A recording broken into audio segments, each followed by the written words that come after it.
Chineke mma na ịgwatara gị akụkọ dị iche iche bụ nke dị na asọmpi egwuregwu malite na nke obodo anya bụ Naịjirịa nakwazi akụkọ ndị ọzọ bụ nke anyị ji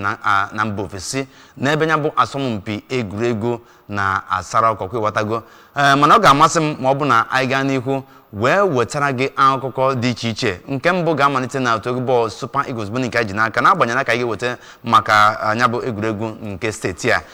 nke ọzọ ga-esotekwazi bụ nke si n'aka Guardiola nya bụ ihe nke o mere nso anụnwa na otu egwu bọọlụ Manchester City n'agbanyeghị na Manchester City zutere otu egwu bọọlụ Arsenal na ngwụcha izu ụka mana nya bụ ife bụ ndị nke kọwara ebe sị na asọmpi ahụ bụ nke a gbara bụ Chukwuzọba ka eji wee gbu ya kwewetago maka ọ bụ na emeghị etu a nsogbu aka dị anyị esi ebe ahụ wee gazie na ewetara gị asọmpi akụkọ maka nya bụ asọmpi nke agbara n'oge gara aga. Kedu ndị na-ekwu maka Chelsea na ndị ha zutere bụ West Ham. Anyị kwuozie okwu maka anya bụ nwa amadi Mudrik onye nke a na-ekwuzi okwu ya na ọ ga-esikwanụ ofege ọ ga-anabazi ofeke maka na ife nke ji n'aka na Chelsea ọ karịrị akarị anyị wee na-achọzi etu a ga-esi wee mekọneta ihe ma zikwazi gị ozi maka anya bụ ndị nke a ga-azụ ọhụụ na ndị nke a ga-ele anyị ga-ewechekwara gị a ga-anafekwezi n'aka Arteta ka anyị wee mara ife Arteta onye nke na-azụ otu bọọlụ Arsenal ga-ekwu mana ọ ga-amasị m ma ọ bụ na nga n'ihu wee kọwapụta etu nya bụ ihe ga-esi wee gaa mụ onwe m bụ onye kachukwu Ugochukwu wee na-anabatakwazi Kenechi ọkpara nya bụ medal asatọ wee balute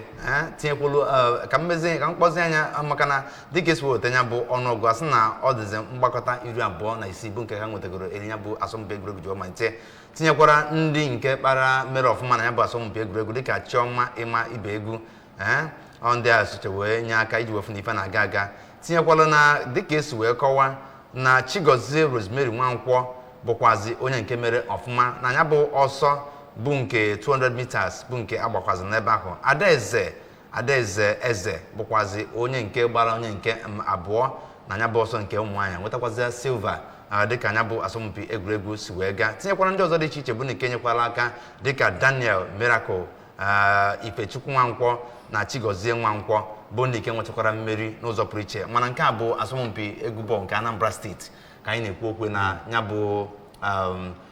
nke a chịkọbara nso National Youth Games nke eme na Asaba na Delta steeti mana dịka nwunye gọvanọ steeti a si wee kwu bụ Odoziakụ Nonye Soludo wee na-asị na ọ bụ na-enyekwazi ha ohere na ha ga-aga n'ihu wee mee ọfụma ma ọ bụ na-akwadobe ọfụma maka anya asọmpi ndị nke na-abịa n'iru nke a ga-enwe n'ime obodo nakwa nke a ga-enwe na mba ụwa mana mụ na ụmụ amara kedu ka isi wee fụ asọmpi egwuregwu ọnọdụ ya n'ime steeti a bụ Anambra ka o si wee na-aga nke mbụ na mbụ na a ga-ekele gị onye isi the gọvanọ Prọfesọ Charles Soludo because ọ na-anwụ ike otu o so eme and this national youth game apron and the next thing ihe kwesịrị ime na awụ na otu ụmụaka agago na represent yes ama na Anambra nwe otu o so eme at least ka follow them up like ịmana ọkịta because onwe nkarị na ebe discover mmadụ grassroots ọ ka ị bịa n'obodo anyị bụ Nigeria onye ọbụla tiri isi na football ama na onwe other sports you can discover your talent onwe ndị na-agbanye ọsọ onwe ndị na-atụ javelin onwe ndị na-atụ tennis onwe ndị na-atụ swim enwe many of that game ma abịazi ọ bụ na ọsọsọ na football onye ọbụla gbanye so ihe ọzọ na-ekwu na otu a bịa nye ka a nọchọ at least ọ bụ na a ga na-eme every year maybe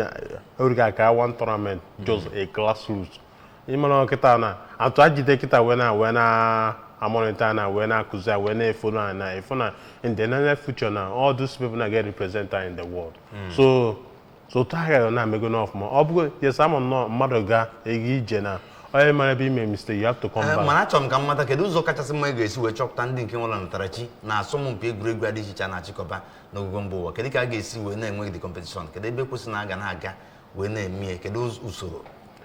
the first one now na I get from grassroots because someone ndị na-ebe and grassroots and because of na ka happy meze ka ewepụ n'ime obodo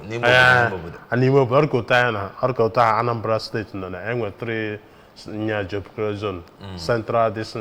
abịa ebido from local government ndị nwego talent on this ọrụka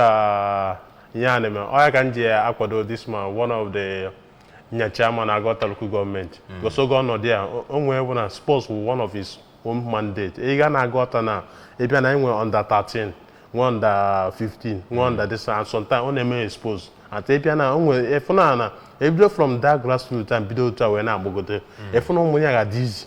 atụ from there ka ị ga-ezi wee harness the talent because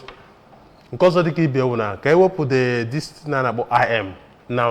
na mmanụ onye onye amanụ ka eweta ya because onwe ndị nwe dị natural talent mana ha enweghị ga-ekwuru ha mana ewepụ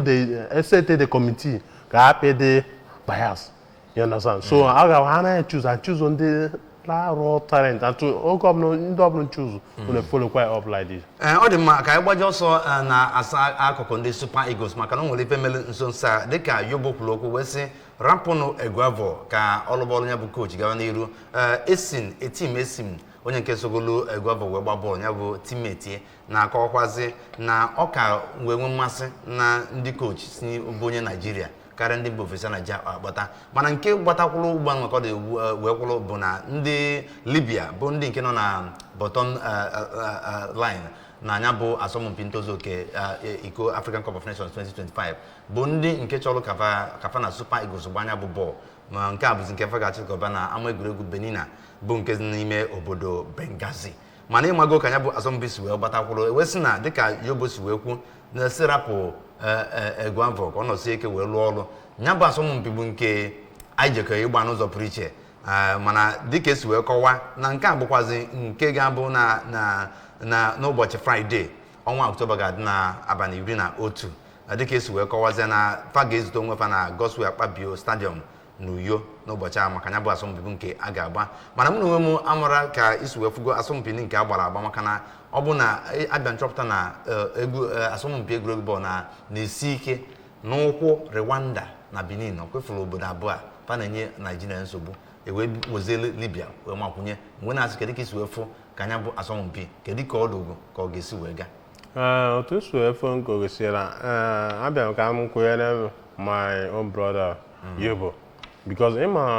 sometimes here in my Africa we don't give our own that privilege. Olga sometimes instead we go Senegal as example. Senegal we need indigenous coach up till now. But I have na gravel no mean of man face too much. If na that too much there is a different. Because when you watch about a man different. If na I have the spirit of sportsmanship that Super Eagles now, but when you hope, you joy toward them. And that like me home. If not be a boozer, choose all with the coach, assistant coaches, and then run this Nigeria leagues. Because I want to work out because I want experience. And I bring some players. If not, I happen to go near. I've gone this Libya because I believe in there is improvement. Only this too much now, and we're going to improvement. Open a watch, you're going to without settlement, and we improvement. More when sometimes when I had that boy.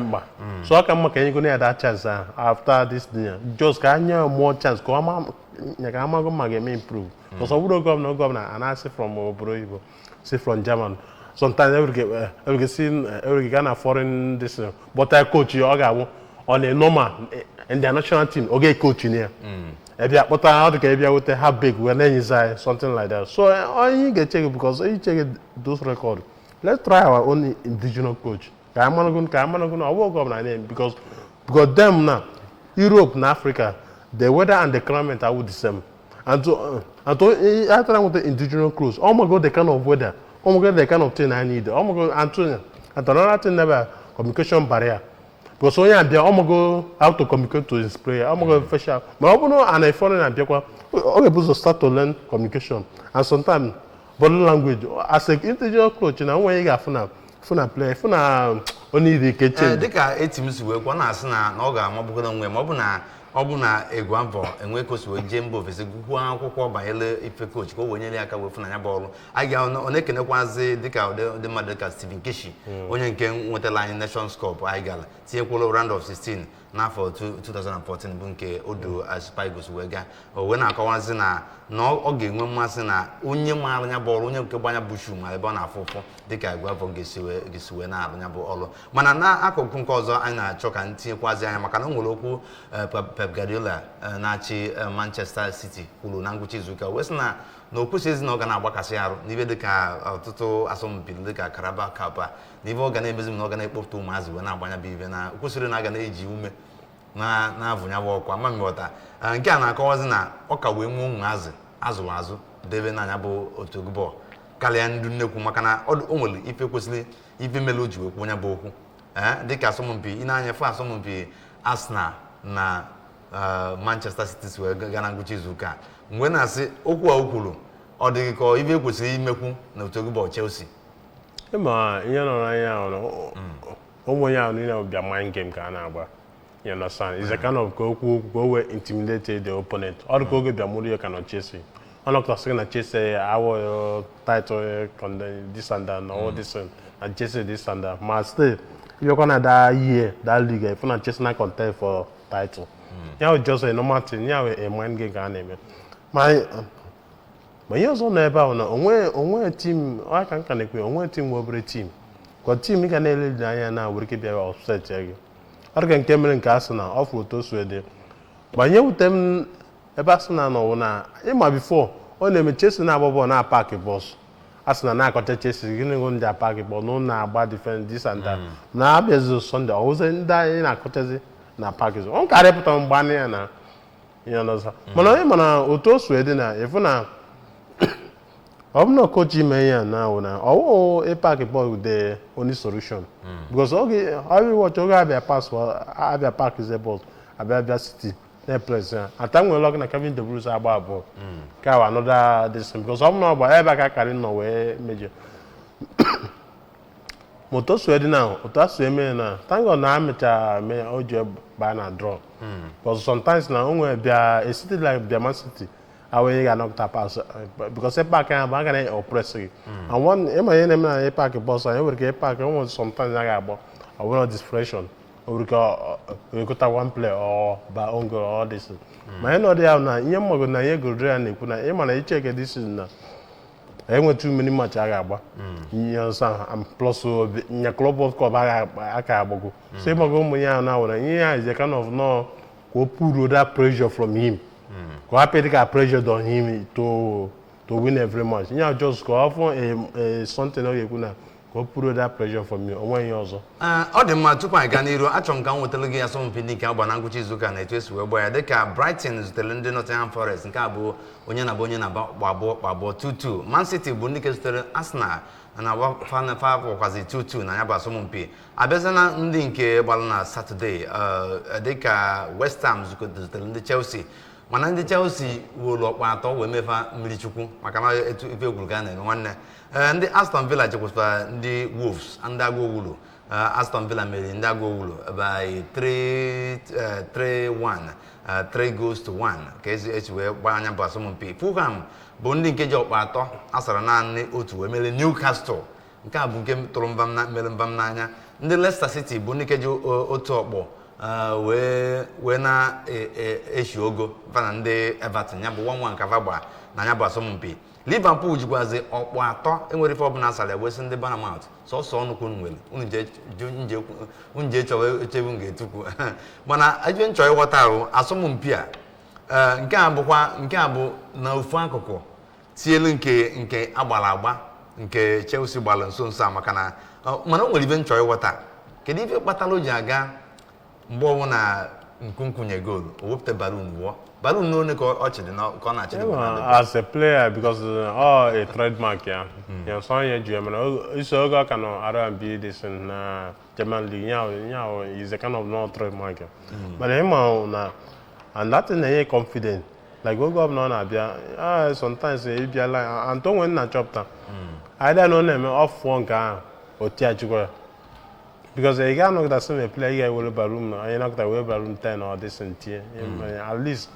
at the man I will know you got 2 or 3 man is a kind of trade man yeah celebration yeah yeah GMR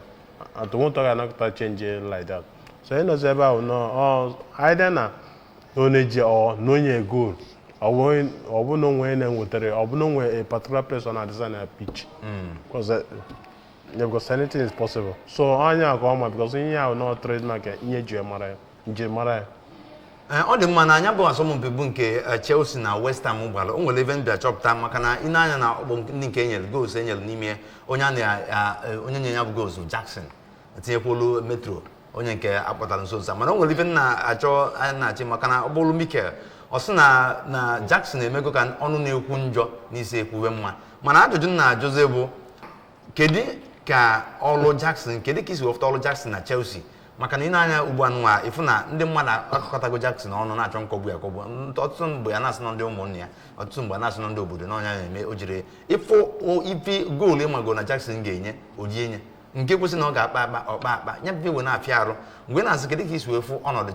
Jackson na otu bọọlụ Chelsea ka ọ dị ugbu a mara ebe na nwa mmadụ is a kind of no mmadụ na-enwe period ya you understand ị ga-anọkta and just na ị ga-anọkta nwee hope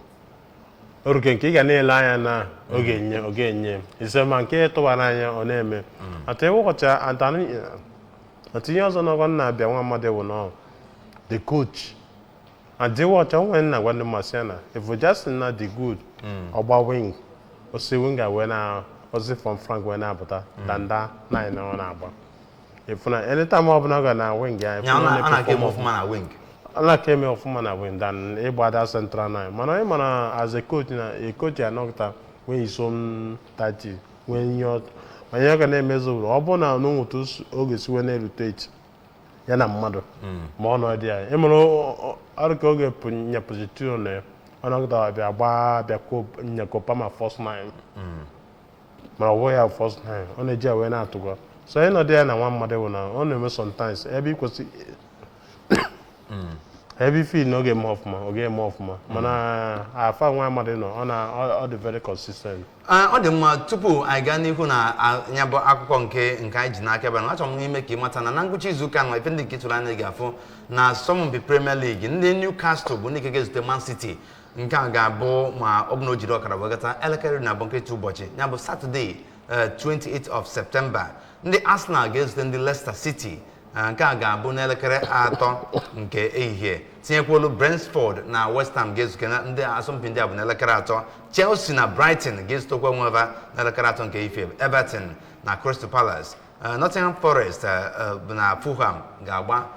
Wolves na Liverpool ga-agbakwazi asọmpi n'ụzọ pụrụ iche abịakwazịa n'akụkụ nke ọzọ